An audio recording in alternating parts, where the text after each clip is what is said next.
Yeah, why not? Why not? Somebody's trying to get Can we talk with you? Can we talk with you for a few minutes? Can we talk with you for a few minutes? Sorry? Can we talk with you for a few minutes?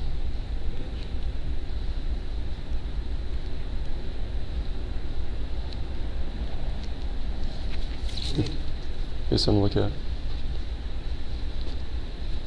Cool. Thanks a lot. Babies are being murdered in this. Babies are being murdered in the city, and most Christians do nothing about it. Okay. But this woman goes out by herself. There's a pamphlet for you. Thank you. This woman goes out by herself to rescue people being murdered. The churches have abandoned her. That's why I'm here in Bakersfield, because I'm a traveling street preacher. My name's Nicholas. Oh, nice to meet you. And I come here because I've watched her on the streets for a couple of years by herself, going out to Family Planning Associates. They murdered babies there, 2500 H Street, just around the corner, and also Planned Parenthood. And it's broken my heart to see her out there by herself. And this past week, there's been a group of people, Black Lives Matter people, that have come to harass both her and myself, and assaulting us, getting in our faces, bringing out the boombox and megaphone, and she has to deal with this.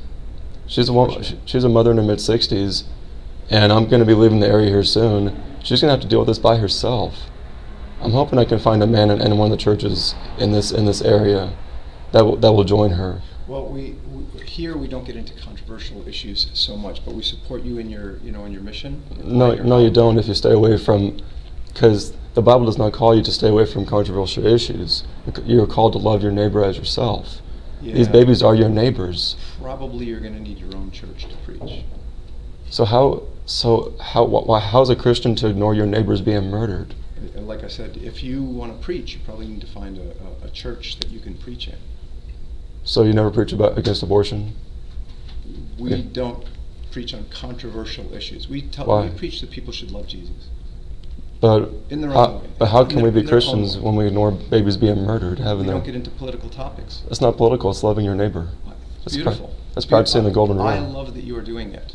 We have very limited resources here. We don't do a whole lot of outreach. We don't do a whole lot of... Well, that's pretty sad, don't you think? I mean, Yeah, people are dying and going to hell. Babies are being murdered. We have less than... How many people are in your church?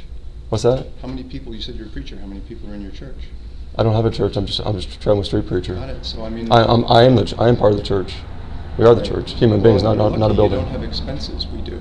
I do have expenses, but not like this. But what's more important? Expenses, a building, or people dying and going to hell? We're about to start a service. I love the work you're doing. We're about to start a service, and this is looking like it's going to get disruptive. Are you the pastor? Can I ask? Yes. Okay. My wife and I. So I'm going to ask that you're welcome to do what you're doing out here, but please don't be disruptive. Well, please consider where you stand before God. I know you're the pastor, but you're throwing your preborn neighbors under the bus. They need your help desperately. I appreciate where you stand. It's wonderful that you're taking a stand. I'll pray for you, and I hope you have far less resistance to what you're doing, because it's good work. Well, God's not going to hear your prayers if you live in disobedience to Him. You need to know that. So can you please leave? Okay, I'll leave. Thank you so much. Isaiah 1:15, sir, please read that. So when you spread out your hands in prayer, I will hide my eyes from you. Yes, even though you multiply prayers, I will not listen. Your hands are covered with blood. You have blood on your hands. I tell you that out of love. I can see why you're not really growing your congregation, but please step outside. Well, you grow in congregations when you're seeker-friendly, Please repent, sir. Babies are being murdered. You have the blood on your hands. You're the reason that abortion continues, both of you. Your church is the reason that babies are being murdered, sir. Shame on you, pastor. Repent. You have blood on your hands.